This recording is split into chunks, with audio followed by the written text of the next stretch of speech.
बिस्मिल्लाहिर्रहमानिर्रहीम। अस्सलाम वालेकुम। Welcome to literature online. आज हम कमलेश मिर्कर नॉवल का सेकंड पार्ट कर रहे हैं। कितने पाकिस्तान के नाम से ये नॉवल लिखा गया था 2000 में। उसके बाद इसकी इंग्लिश ट्रांसलेशन की गई हाउ मैनी पाकिस्तान, और एक और नाम है पार्टीशंस। ये इन नामों से जाना जाता है, कितने पाकिस्तान, हाउ मैनी पाकिस्तान या पार्टीशन। तो हम इसकी इंग्लिश ट्रांसलेशन कर रहे थे। तो ये शुरू होता है कि इन द फैक्ट वो कहता है कि चुनर में अब रह भी क्या गया था। जब भी एक पाकिस्तान बनता है ये हर चीज़ को दो हिस्सों में तकसीम कर देता है। जहाँ पे भी पाकिस्तान बना है, फसलें तबाह होकर रह गई हैं, रोड्स ऐसे हैं जिस तरह श्रिंक हो गई हैं, सिकुड़ गई हैं, और जो आसमान तक है वो भी टुकड़ों में बट गया है। ऐसे लगता है जिस तरह बादल खुश्क हो गए हैं और हवाएं रुक गई हैं। हर चीज़ कैदोबंद की सूरत में नज़र आती है कि जो लोग भी इस पाकिस्तान और हिंदुस्तान बनने के दौरान में जो लोग इर्द गिर्द रह गए हैं उनके लिए ऐसे कि हर चीज़ तकसीम होकर रह गई है और हर मौसम बदल गया है। ठीक है, जिस तरह दुनिया ख़त्म हो जाती है, उजड़ जाती है। सालों बाद दादा का ख़त रिसीव हुआ और उससे इसको पता चला कि दादा कुछ फैमिलीज़ को लेकर, वीवर्स और कारपेंटर्स की फैमिलीज़ को लेकर दादा ने चुनर छोड़ दिया था। in search of the old crops, roads, sky, clouds and wind, and had reached Bhiwandi. और दादा जो है वो पुराने ज़माने की, मतलब जिस तरह जहाँ पे वो पुराने वक्त को ला सकें और उस वक्त में जी सकें, वो भिवंडी में वहाँ शिफ्ट हो गए हैं दादा कुछ फैमिलीज़ को लेकर। लेकिन दादा ने मुझे यह नहीं बताया कि बन्नों की फैमिली भी उनके साथ ही शिफ्ट हुई है। ड्रिल मास्टर साहब यहाँ पर क्यों आएंगे दादा के साथ? वो कहता है दादा के आने का मतलब तो समझ आता है, लेकिन ड्रिल मास्टर उसके साथ क्यों आया? उनका तो कोई कपड़े का कारोबार भी नहीं था। वो यहाँ पे क्यों आया? और दादा जो है वो 8 फैमिलीज़ को लेकर इधर भिवंडी में शिफ्ट हुए, जिसमें कुछ मुसलमान वीवर्स भी थे और 2 कारपेंटर फैमिलीज़ थीं। अल्लाह जानता है कि ये इन्होंने कहाँ से शुरुआत की और कहाँ क्या क्या चीज़ों का इन लोगों को सामना करना पड़ा होगा।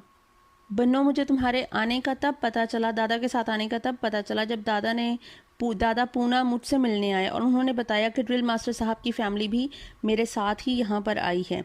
और उन्होंने कहा कि ड्रिल मास्टर साहब को एक स्कूल में, भिवंडी के एक स्कूल में जॉब मिल गई है हेड मास्टर की, और बन्नो की शादी हो गई। और बन्नो का जो हस्बैंड है, जो ड्रिल मास्टर का दामाद है, वो भी वहाँ पास ही रहता है और किसी लूम में काम करता है, ए फाइन सिल्क वीवर वो है। ठीक है,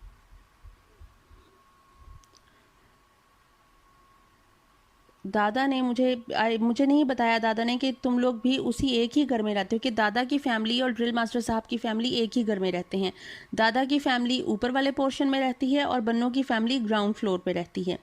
ठीक है, और जो दोनों फैमिलीज हैं वो कह रहा है कि ये वजी मोहल्ला में रहती हैं, और बाकी सारी जो other families were in Banglapur and Nai Basti, और बाकी सारी फैमिलीज जो हैं वो बंगलापुर और नई बस्ती में शिफ्ट हो गई थी, लेकिन मास्टर साहब यहीं पे रहे।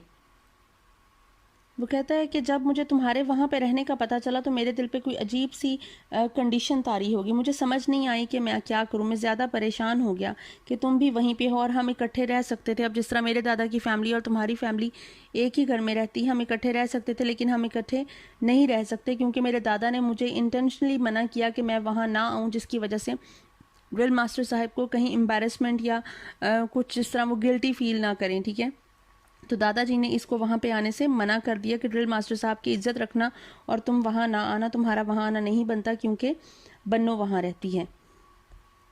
मुझे पता था, वो कहता है कि मास्टर साहब ने तो ना मुझे कभी कुछ कहा था और ना कभी मेरे लिए कुछ बुरा किया था, तो मैं उनका बुरा क्यों चाहूँगा। लेकिन ये बहुत ही अजीब सी सिचुएशन थी जिसमें मैं अभी मुब्तला था। कहता है कि क्या मैं उस घर में नहीं रह सकता था जहाँ पे तुम रहती हो? हम इकट्ठे रहते अगर, और क्या पता अगर मैं आ जाऊँ तो मुझे जिस तरह मुझे उधर आने से मना किया गया, तो शायद वो लोग ये सोचते हों कि मैं कभी जो है वो अचानक से तुम्हारे हस्बैंड को कहीं कुछ बता दूँ या फिर तुम्हारे कमरे में अचानक से आ जाऊँ अंदर। मैं तुम्हारे हस्बैंड को तुम्हारे साथ सोने से मना कर दूं। मैं जो है वो जिस तरह मुझे उधर से निकाला गया था चुनर से, मैं भी तुम्हारे हस्बैंड को भिवंडी से निकाल दूं, उसे कहूँ कि तुम भी यहाँ से चले जाओ, कि तुम भी बन्नों के साथ नहीं रह सकते।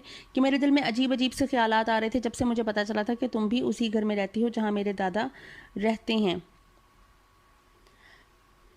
फिर वो कहता है कि दादा और ड्रिल मास्टर साहब जो हैं वो दोनों ही एक दूसरे को यकीन दिलाने में रहते हैं अपनी मासूमियत की, कि ना मैंने तुम्हारा कुछ बुरा किया, और दादा चाहते हैं कि दादा ये अश्योर करवाना चाहते हैं कि मैंने तुम्हारे लिए कुछ बुरा नहीं किया। मतलब इन दोनों ने हमेशा कभी किसी के लिए बुरा नहीं चाहा। और वो कहता है कि ये तो एक दूसरे को एक दूसरे का यकीन दिला देंगे, लेकिन मेरा क्या कसूर, ज़िंदगी किसकी ख़राब हुई, ज़िंदगी तो मेरी ख़राब हुई, मेरा क्या कसूर था इस सब में, मुझे अपना घर छोड़कर आना पड़ा। वो कह रहा है कि अभी सब कुछ जो है वो ठीक ही चल रहा था कि अचानक से मुझे खबर मिली कि भिवंडी में भी रायट स्टार्ट हो गए हैं। ठीक है, वो कह रहा है अब ये जो दंगल और फसाद शुरू हुए ये मेरी और तुम्हारी वजह से शुरू नहीं हुए, बल्कि इनकी वजह वही थी कि वो जो मुसलमानों और हिंदुओं का आपस के झगड़े थे और दूसरी वजूहात थी, उसकी वजह से अब 5 साल के बाद दोबारा से यहाँ पे झगड़े शुरू हो गए हैं, जिनकी वजह मैं और तुम नहीं हैं। 5 साल पहले तो शायद हम वजह हो सकते थे, लेकिन अभी हम नहीं हैं।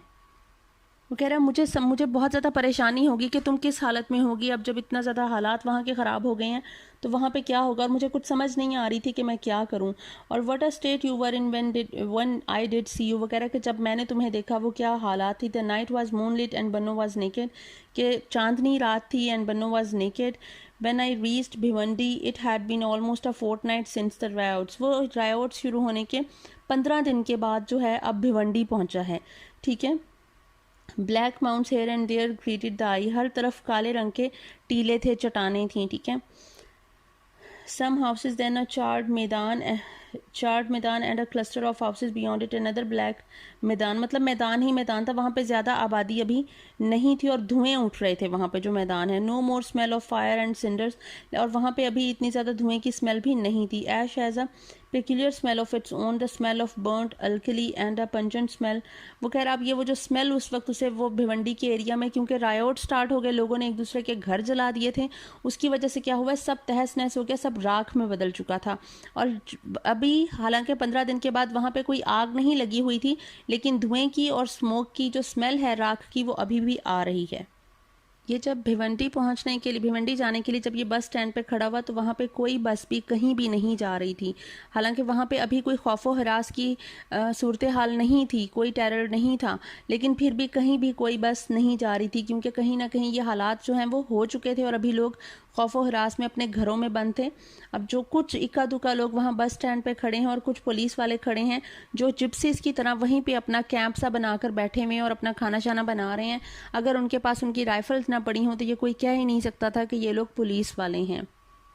वो कह रहे धुएं की स्मेल तो ऐसे है कि अब इन हालात में ऐसा कोई शख्स ही बचा नहीं होगा जिसने धुएं की स्मेल नहीं किया होगा, क्योंकि हर कोई हर एक के घर को जला रहा है, हर इलाके में पूरे सब कॉन्टिनेंट में यही सूरत हाल है।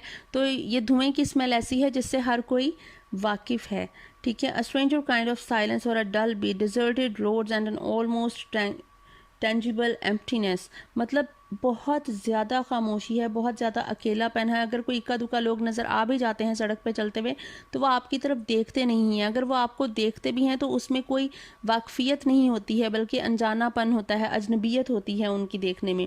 ठीक है, वो कहता है ये पता नहीं क्या हो गया है, लोगों को क्या हो गया है। Why did the Hindus do this, can any human being live in the mid of this silence, कि किस तरह से जो है वो हम लोग इतनी खामोशी में रह सकते हैं। Even in that small township it was difficult to ask people for the way to Wazi Mohalla. वो कह रहा है कि इतनी छोटे से इलाके में भी वजी मोहल्ला जाने के लिए लोगों से पूछना मुश्किल हो रहा था। Somehow I managed to reach there and locate the house, but it was steeped in silence। वो कह रहा है किसी तरह मैं उस मोहल्ले में पहुंच तो गया, लेकिन वहाँ पे भी बहुत ज़्यादा खामोशी थी, मतलब डरा देने वाली खामोशी थी। I knew Banno, drill master sahib, your husband Munir, every one would be there, my family members too. वो कहते हैं मुझे पता था कि हर कोई वहाँ पे, तुम अकेली नहीं होगी बल्कि तुम्हारा हस्बैंड, तुम्हारे घर वाले, मेरे घर वाले सभी वहाँ पे मौजूद होंगे। But the upper story was lost in darkness, लेकिन ऊपर वाली मंजिल में जिसमें इसके दादा रहते थे वहाँ पे बहुत ज़्यादा अंधेरा है। If it hadn't been a moonlit night I would have panicked. वो कह रहा है अगर ये चांदनी रात ना होती तो मुझे परेशानी हो जाती कि वहाँ पे इतना अंधेरा क्यों है, शायद ऊपर वाली मंजिल भी ख़त्म हो चुकी है। Really for a moment I felt that if I hadn't left Chunar the same would have happened there। वो कह रहा है कि मुझे लगा, एक लम्हे के लिए मुझे लगा कि अगर मैं चुनर ना छोड़ता तो यही सब कुछ वहाँ पे भी हो जाता। Then Bano I thought of you, और फिर मुझे तुम्हारा ख्याल आया। How would I have faced you, मैं तुम्हें कैसे फेस करूँगा। My blood raging till now went cold, और मेरा खून जिस तरह ठंडा हो जाता है, खुश्क हो जाता है, इंसान का जिस्म ठंडा पड़ जाता है टेंशन में, वैसे हो गया. As though I had entered those very lanes in चुनर गोन बैक इन टाइम, और मुझे ऐसे लगा मैं चुनर की पुरानी गलियों में ही वापस आ गया हूँ. The door to the house was open, दरवाज़ा खुला था. मैं आहिस्ता से अंदर दाखिल हुआ, सहन में दाखिल हो गया. Couple of earthen pots stood in a corner, कुछ बर्तन वहाँ पे पड़े हुए थे कॉर्नर में. beside them two dark shadows, और वहाँ पे साइड ही पे मुझे दो साए नजर आए. both women, और वो दोनों किसी औरतों के साए थे. one of them was naked from the waist upwards, एक ने मतलब शर्ट नहीं पहनी हुई थी. the other squatting beside her was continually stroking her from neck to waist, massaging her naked breast. दूसरी औरत जो पास बैठी है वो जो मतलब बन्नो जो है वो ज़मीन पर लेटी हुई है, तो दूसरी औरत जो है वो पास बैठी उसकी गर्दन से लेकर उसकी ब्रेस्ट तक मसाज कर रही है, स्ट्रोक कर रही है अपने हाथों से ज़ोर ज़ोर से. वगैरह मुझे समझ नहीं आया कि ये हो क्या रहा है, ये दोनों कर क्या रही हैं. और मैं जिस तरह हड़बड़ा कर मैं बिल्कुल बिविल्डर्ड रह गया, हैरान होकर मैं जल्दी से बाहर निकल आया कि पता नहीं क्या हो रहा है. और उसके बाद suddenly drill master sahib came in to view, और उसे ड्रिल मास्टर साहब नज़र आए. उन्होंने इसको पहचानने में एक लम्हा लगाया, लेकिन उसमें कोई भी खुशामदीद नज़र नहीं थी. ठीक है, मतलब उनको कोई वेलकमिंग आई नहीं थी उनकी. उनको नहीं समझ आई कि क्या करना है, क्योंकि ना वक्त का अंदाज़ा था कि कितने साल गुजर चुके हैं, and how to begin the conversation from, and what relationship, और अब किस हवाले से उसके साथ गुफ्तगू कर सकते हैं, वो कुछ समझ नहीं आ रहा था. Before he could say anything, इससे पहले कि वो कुछ कहते, I save the situation, I asked him about Dadaji as I would ask a stranger. मगर इससे पहले कि वो कुछ कहते, मैंने उनकी परेशानी को दूर किया और खुद ही सवाल पूछ लिए, जैसे किसी अजनबी से पूछते हैं कि मेरे दादाजी कहाँ हैं. ही लेफ्ट फॉर चुनर the day before yesterday. Master साहब कहते हैं कि एक दिन पहले, जिस तरह परसों, द डे बिफोर येस्टरडे, वो चुनर के लिए निकल गई हैं. The day before, what would I say, yes he won't stay, many people went back. तो वो कहता है कि दादाजी चुनर के बगैर नहीं रह सके और वो वापस चुनर चले गए. और ये हैरान हुआ कि दादाजी कैसे वापस चुनर जा सकते हैं, लेकिन फिर ये कहता है कि हाँ, दादाजी किसी भी सिचुएशन में अपना घर, अपना इलाका नहीं छोड़ेंगे, तो वो चुनर चले गए. लेकिन क्योंकि ड्रिल मास्टर साहब नहीं जा सकते थे, क्योंकि दोनों की सिचुएशन डिफरेंट है. ड्रिल मास्टर साहब अपनी बेटी और इसके जो अफेयर था उससे तंग आकर, लोगों की बातें सुन सुन के तंग आकर वहाँ से निकले थे अपनी इज्जत बचाकर. दादाजी अपनी जान बचाकर और लोगों की जान बचाकर वहाँ से निकले थे. मतलब दोनों में फ़र्क ये था. Only a few people had issued my exile. He was a decree issued by fate. It is not easy to return from such an exile. अब ये परेशान हो रहा है कि मेरी फैमिली तो वहाँ पे है नहीं, तो मैं अब क्या करूँ, वहाँ पे मेरे रुकने की कोई वजह भी नहीं बनती, और ये ऐसा इलाका है जहाँ पे रायोट्स हो रहे हैं, तो मैं अब कहाँ जाऊँगा, कहाँ पे मुझे पनाह मिलेगी. मास्टर साहब putting me up at his house was not possible. Master साहब मुझे यहाँ रुकने की दावत दें, ऐसा पॉसिबल नहीं था. बन्नो वहाँ मौजूद ज़रूर थी, and yet things had not reached the point where he could shut his door on me, leaving me standing outside like a stranger. और कहता है इतना भी कोई बुरे हालात नहीं थे कि वो मुझे बाहर अजनबियों की तरह खड़े कर देते और मुझे अंदर आने की इजाज़त ना देते. मैंने फिर उनसे पूछा कि क्या दादाजी अपनी सारी चीज़ें ले गए हैं.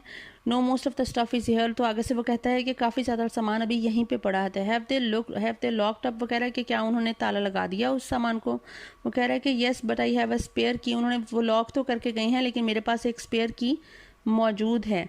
ठीक है. ही हेजिडेंटली ऑफर्ड मी हेल्प, और उन्होंने मतलब उससे हेल्प किया कि मेरे पास की मौजूद है, मतलब कि तुम रह सकते हो. वो मना कर देता तो ये रह नहीं सकता था. ठीक है ना.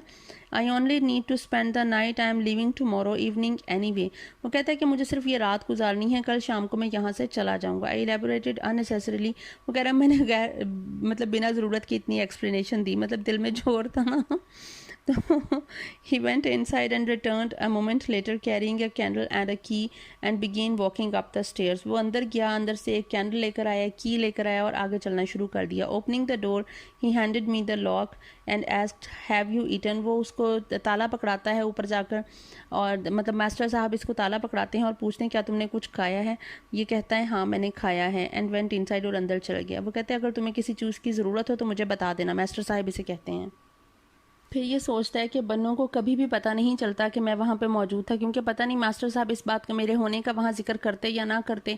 अगर वहाँ सुबह सवेरे पुलिस ना पहुँचती तो बन्नों कभी जान ही नहीं पाती कि वहाँ पे जो ऊपर टेरेस पे साया नज़र आ रहा था वो किसका साया था.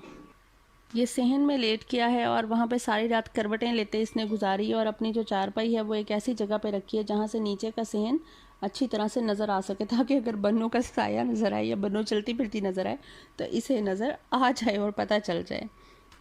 अब वहाँ सहन में इसको 2 चारपाइयाँ नज़र आती हैं और एक चारपाई पे बन्नों की अम्मी लेटी हुई हैं और दूसरी चारपाई पे बन्नों लेटी हुई है। और अचानक से बन्नों ना दर्द से चीखती है और वो बन्नों जो है वो उसने अपना ब्लाउज़ नहीं पहना हुआ है, लेकिन नीचे वेस्ट में धोती सी पहनी हुई है, ठीक है। और अचानक से जब वो दर्द से चीखती है और अपनी ब्रेस्ट को वो बिल्कुल प्रेस करने लग जाती है दर्द से, तो उसकी अम्मी जो हैं वो उठ के कहती हैं कि नहीं नहीं तुम रहने दो, ठीक है।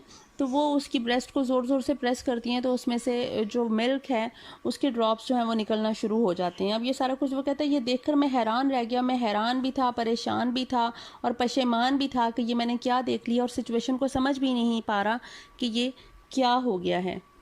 अब ये परेशानी से सारी रात सो नहीं पाता और उसके बाद वो देखता है कि बन्नों को जो है वो थोड़ा सा सुकून आया है, उसकी दर्द में कुछ कमी हुई है और उसको उसकी अम्मी ने कवर कर दिया और वो सो गई। और ये फिर इसको काफ़ी लेट इसको रात को नींद आई, तो फिर इसको वही चीज़ वो ख्वाब में सुनाई दी, कादिर मियाँ साला पाकिस्तान हैज़ बिन फॉर्म्ड भाइयों, a brand new Pakistan has been formed, कि वही बातें जो इसको सुनाई दे रही थी वो इसको सुनाई दे रही। It wasn't for the people in the backyard, I might have tried to run in the dark, fountains of blood erupting from a amputated body standing in the bazaar, people dancing naked in the midst of flame। कि जब वो आवाज़ें इसको सुनाई देनी शुरू हुई तो इसका बस नहीं चल रहा था कि ये वहाँ से भाग जाए, वहाँ से सब कुछ छोड़ के, सब कुछ को नज़रअंदाज करके वहाँ से भाग जाता। वो कहते हैं अगर पीपल की मतलब हवा ना चलती और वो पत्ते आपस में ना टकराते तो मैं डर के मारे मुझे कुछ हो जाता है, बस petrified with fear.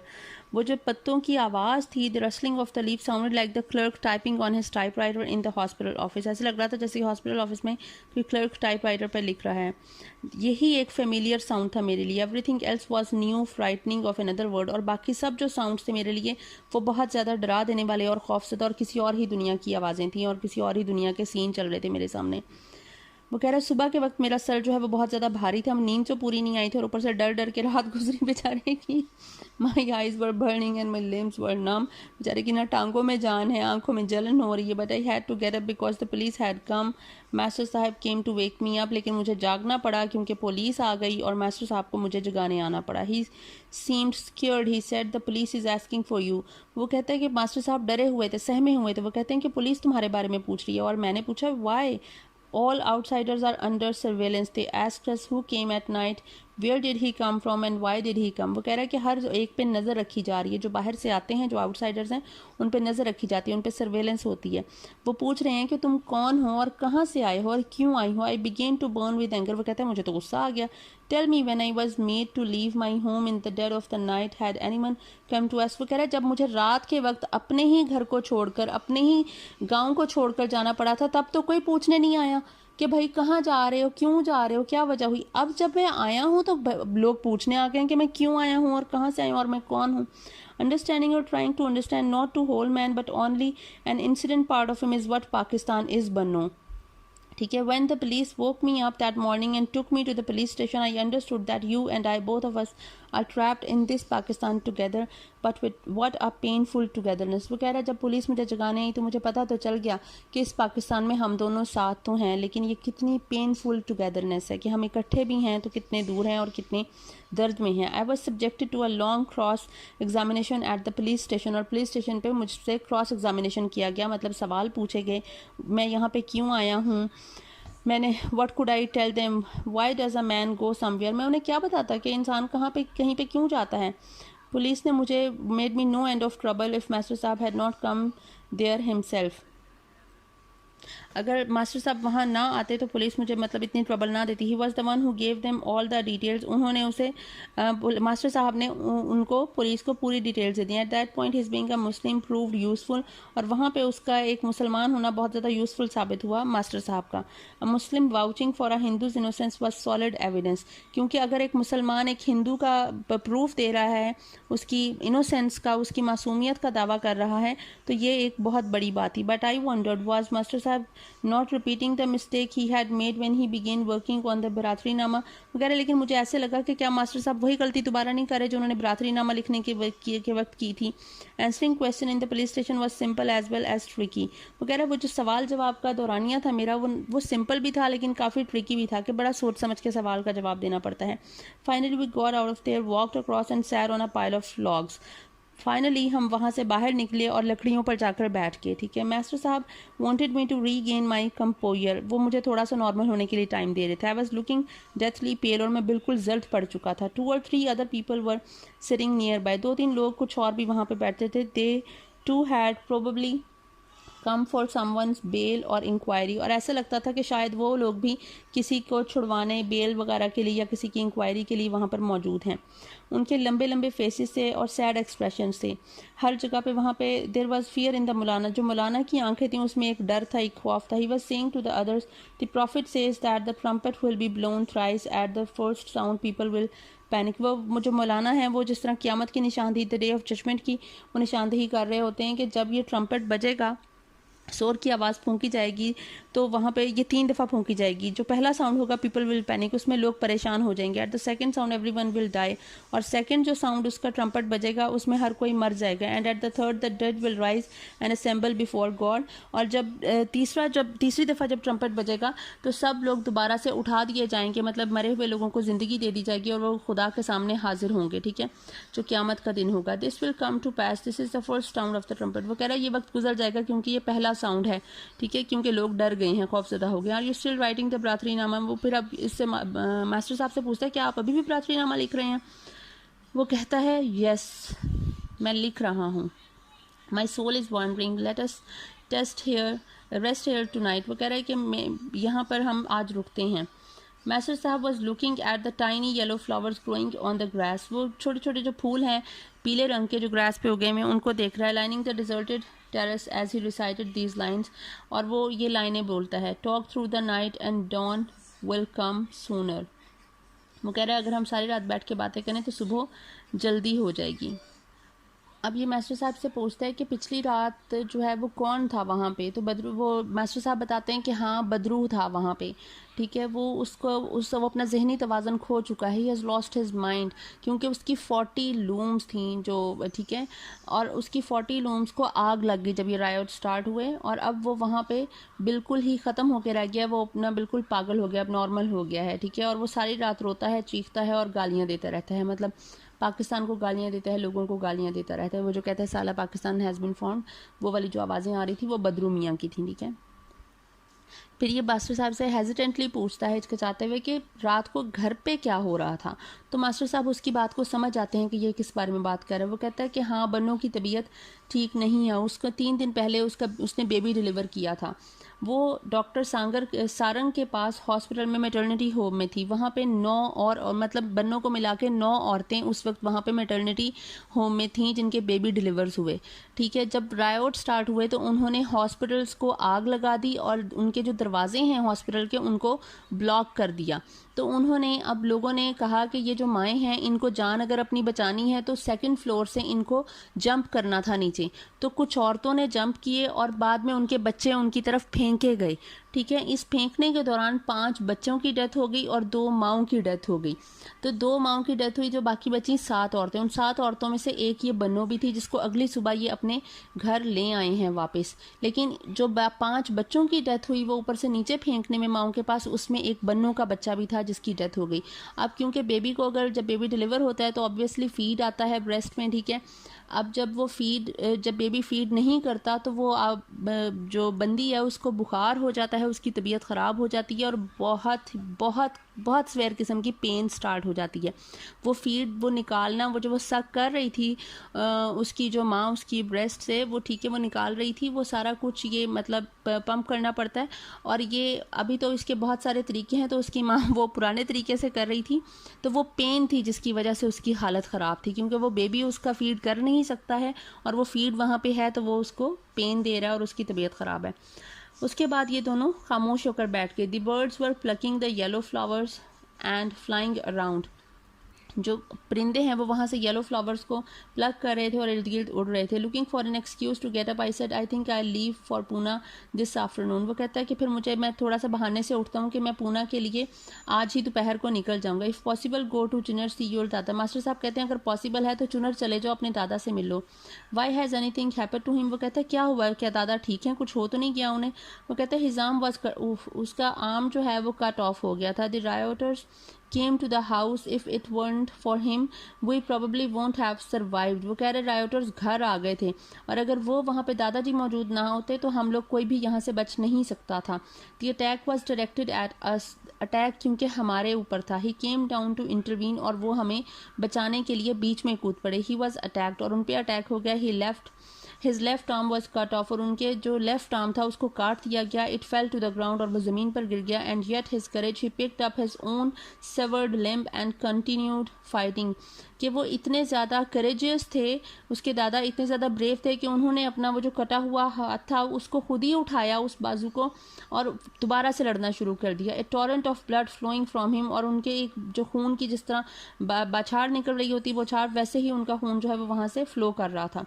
The savoured arm became his weapon. और जो सेवर्ड आर्म है वो उनका वेपन बन गया. मतलब वो अपने कटे हुए हाथ से लोगों को मार रहे थे. He was like attacking people with his own severed hand.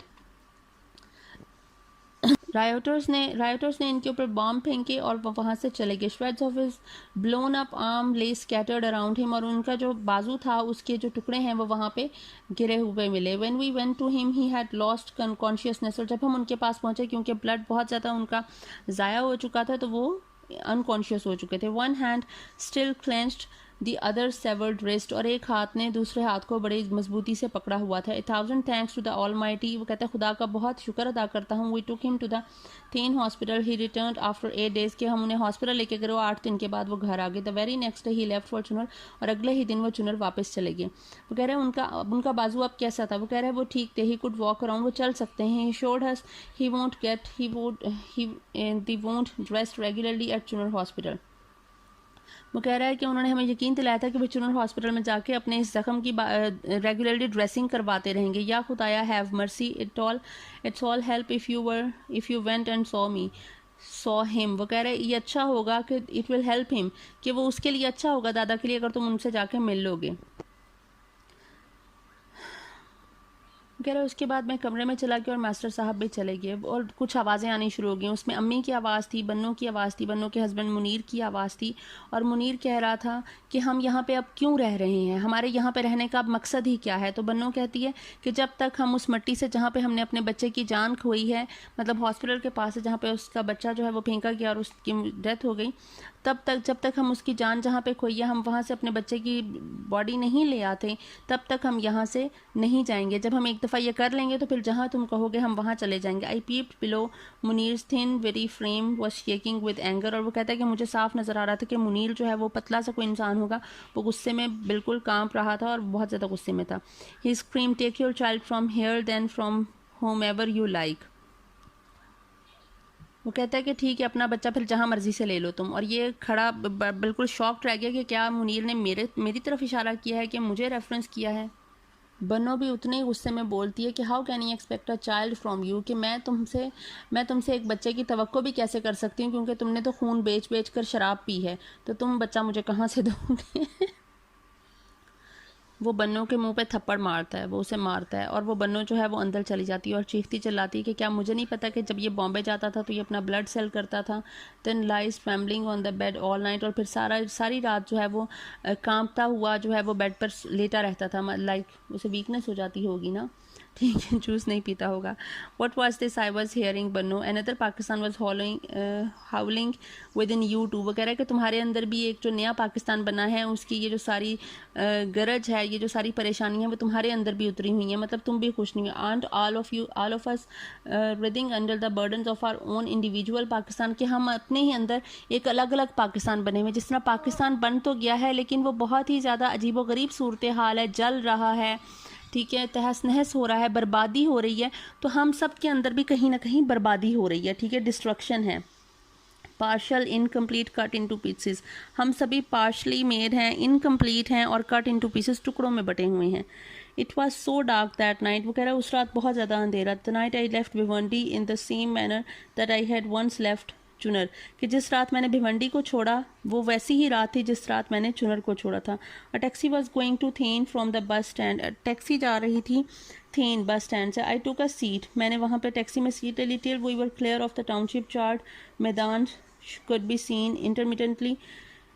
Then पहुंचकर इसने अब बस टू बॉम्बे ली, फिर बॉम्बे से ये पूना, और पूना से वहाँ पे इसे अब इतने दिन से इसे बुखार हो रहा है, टेंशन से, परेशानी से, थकावट से. He is suffering from fever, high fever. I wanted to forget everything, मैं सब कुछ भूलना चाहता था बनो.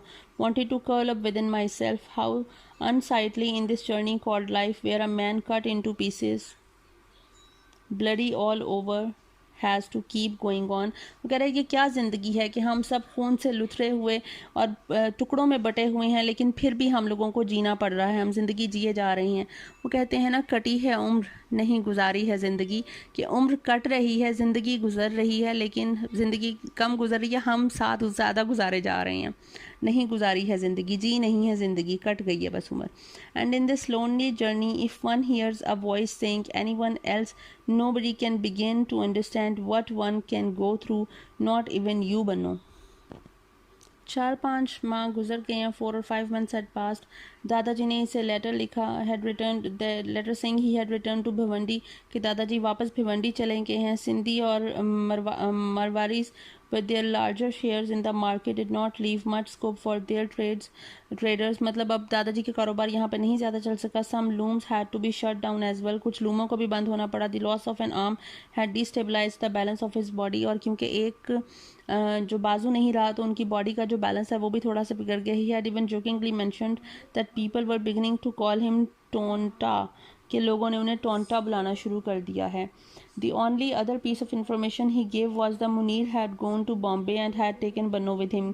एक जो उन्होंने अपने लेटर में इन्फॉर्मेशन दी वो ये थी कि मुनीर बन्नो को लेकर बॉम्बे चला गया है. God knows whether they had stayed on in Bombay or gone over to Pakistan. अब अल्लाह जानता है कि वो बॉम्बे में ही रुके या पाकिस्तान चले गए. मास्टर साहब had gone partially insane. Master साहब जो है वो तकरीबन पागल हो चुके हैं. He did his drill in the house and kept writing his tome in school. मतलब वो स्कूल में या तो काम करते रहते या कुछ लिखते रहते हैं. इफ़ आई हैडंट, मतलब वो बातचीत करना छोड़ गई. If I hadn't come to Bombay that day I would not have met you, अगर मैं उस दिन बॉम्बे ना आता तो मैं कभी तुमसे मिल ना पाता. And how painful that meeting was, और वो मीटिंग जो है हमारी बहुत ज़्यादा पेनफुल थी. Later I kept wishing it had been me instead of him. वगैरह बाद में मैं ये विश करता हूँ it had been me instead of him, कि काश ये मैं होता, वो ना होता. You on your part must have thought that this is all I do. To be honest बनो, I have been doing all this but not with you, perhaps because of you. तुम ये सोचती होगी कि ये सारा कुछ मैंने तुम्हारे लिए किया है, लेकिन मैंने तुम्हारे साथ क्यों किया, लेकिन मैंने ये तुम्हारे साथ नहीं किया, बल्कि ये सब कुछ तुम्हारी वजह से किया. मतलब जो भी कुछ होता रहा, ये उधर आया जा रहा है, जो भी कुछ हो रहा है. वो जो मेरा फ्रेंड है वो पूना से नहीं था, वो बॉम्बे से था. उसका नाम केदार था. वो मेरे साथ पूना में कुछ अरसा रहा और हम बहुत अच्छे दोस्त बन गए. मैं भिवंडी जब जा रहा था तो मैं बॉम्बे में रुक गया. देन आई फेल्ट रेस्टलेस, और मैंने सोचा कि मैं भिवंडी क्यों जा रहा हूँ, वहाँ पे मेरा क्या जाने का मकसद है, मैं वहाँ क्या करूँगा. You had nothing to do with the evening Banno, तुम्हारा उस शाम से कोई ताल्लुक नहीं था. Kedar and I wanted to spend that evening together, Kedar और मैं वहाँ पे साथ रुकना चाह रहे थे, कुछ देर टाइम स्पेंड करना चाह रहे थे. वो had been drinking at a club in Colaba, और हम एक क्लब में, कुलाबा में एक क्लब था, वहाँ पे ड्रिंक कर रहे थे. After which we stroll towards Handloom House, और उसके बाद हम हैंडलूम हाउस की तरफ चले गए. A lane next to it, I recognise it if I go there but can't remember it now. Kedar and I entered it, और फिर हम एक गली में दाखिल हो गए. A little way on I think we turn to the right, और फिर हम राइट साइड पे जो है वो टर्न किया हमने. We crossed a shack selling cigarettes, और फिर हमने वहाँ से, जहाँ पे सिगरेट बेची जा रही थी, वहाँ से गुजरे. Cars were parked all around, वहाँ पे बहुत ज़्यादा कारें पार्क थी. It seemed like a Bohra Muslim locality, और वो एक मुस्लिम लोकेलिटी लग रही थी. वेरी पीसफुल एंड क्लीन, बहुत ज़्यादा साफ़ सुथरी थी और बहुत ज़्यादा अमन था वहाँ पे. The building had a lift, हम एक बिल्डिंग में दाखिल हुए जिसमें लिफ्ट थी. The staircase was clean too, और वहाँ की सीढ़ियाँ भी साफ़ थी. वी यूज्ड द स्टेयर्स, क्योंकि हमने सीढ़ियाँ ली थी. I was painting with the exertion of climbing 5 floors, और मैं जो मेरा सांस जो है वो ऊपर नीचे हो रहा था. ठीक है, लेकिन ठीक है, जब 5 फ्लोर्स की सीढ़ियाँ चढ़ते चढ़ते जाहिर है सांस लड़खड़ाना था. The fragrance of cooking wafted out from open windows, घर के जो खानों की खुशबू है वो विंडो से बाहर निकल रही थी। The 6th floor was deserted, और जब हम 6ठे फ्लोर पे पहुंचे तो वहाँ पे थोड़ा लाइक खामोशी थी। The flat at which Kedar stopped and pressed the doorbell did not seem as clean as the others, और जिस फ्लैट पे केदार रुका और उसने डोरबेल दी वो इतना साफ सुथरा भी नहीं लग रहा था। और डोर ओपन हुआ to reveal a Sindhi painting like a hippo, और वहाँ से एक सिंधी पेंटिंग एक हिप्पो जैसी थी जो नज़र आई। ही took us to a sort of waiting room, और वो हमें वेटिंग रूम में ले गया। lined up with cheap sofas, जिसमें सस्ते से सोफे पड़े हुए थे। तो Sindhi was still breathing heavily, और वो जो सिंधी था वो heavily breathe कर रहे थे। it seemed that if he talked too much he would lose his breath and never get it back। ऐसे लग रहा था कि अगर उसने ज़्यादा बोला तो वो उसकी सांस उखड़ जाएगी और फिर वो बच नहीं पाएगा। I was troubled. I went and stood at the open window for some fresh air। मैं परेशान हो गया और मैं खुली खिड़की के पास जो है वो जाकर खड़ा हो गया ताकि थोड़ी ताज़ा हवा ले सकूँ। Dirty rooftops as far as the eyes could see, जहाँ तक नज़र जाती थी, हद निगाह तक जितनी भी रूफ टॉप्स थी, छतें थी घर की, वो डर्टी थी। Of all shapes and sizes, मुख्तलिफ शेप्स और मुख्तलिफ साइजेस की मतलब छत थी, रूफ टॉप्स थी। Kedar told the man that I would sit there and wait. Kedar अपने उस आदमी को कहता है कि मैं यहाँ पे बैठूंगा और वेट करूँगा। The wheezing Sindhi broad a bottle of Coke for me, और जो भी सिंधी है वो इसके लिए कोक की बॉटल लेके आया। और केदार टू हिज टेबल, और केदार को टेबल पे ले गया। There he began showing Kedar a bundled up black burqa, और उसके बाद उसने एक बंडल्ड अप ब्लैक बुरका दिखाना। I could not catch what he was saying, और मुझे नहीं समझ आई कि वो ये इसको क्या दिखा रहा है, क्या बातें कर रही हैं। After this they both disappeared somewhere, और उसके बाद वो दोनों ही गायब हो गए। After a minute or two I heard Kedar laugh, और 2 मिनट के बाद मुझे केदार के हंसने की आवाज़ सुनाई दी। Kedar didn't return to where I was sitting, और उसके बाद वो वहाँ वापस नहीं आया जहाँ मैं इंतजार कर रहा था। बट द सिंधी डिड, लेकिन सिंधी वापस आ गया। Panting heavily as before he said beer, और उसने जिस तरह सांस उखड़ा हुआ है और सांस चढ़ा हुआ है और वो उसे कहता है क्या तुम बियर पियोगे। The rest of this sentence was, बाकी का जो सेंटेंस है वो उसके अंदर ही कहीं मुंह में रह गया। Would you like to drink, जो उसने कहना था कि क्या तुम बियर पीना पसंद करोगे। इसने कहा okay, and he breathlessly asked the servant to get one, और वो जो है वो बिल्कुल मतलब बेजान सा होते हुए वो सर्वेंट को कहता है कि जाओ एक बियर ले आओ। ही डिडंट ड्रिंक हिमसेल्फ, वो खुद नहीं पीता और मैं वहाँ बैठ जाता हूँ और ड्रिंक करने लग जाता हूँ। He was panting as before. Bombay, he meant don't you live in। वो कहता है कि तुम क्या बॉम्बे में रहते हो, बॉम्बे में नहीं रहते। No, I stay in Poona, मैं उसे बताता हूँ कि मैं पूना में रहता हूँ। बिजनेस द पेंटिंग कंटिन्यूड, वो उसे कहता है क्या तुम बिजनेस करते हो। वो कहता है नहीं मैं बिजनेस नहीं करता।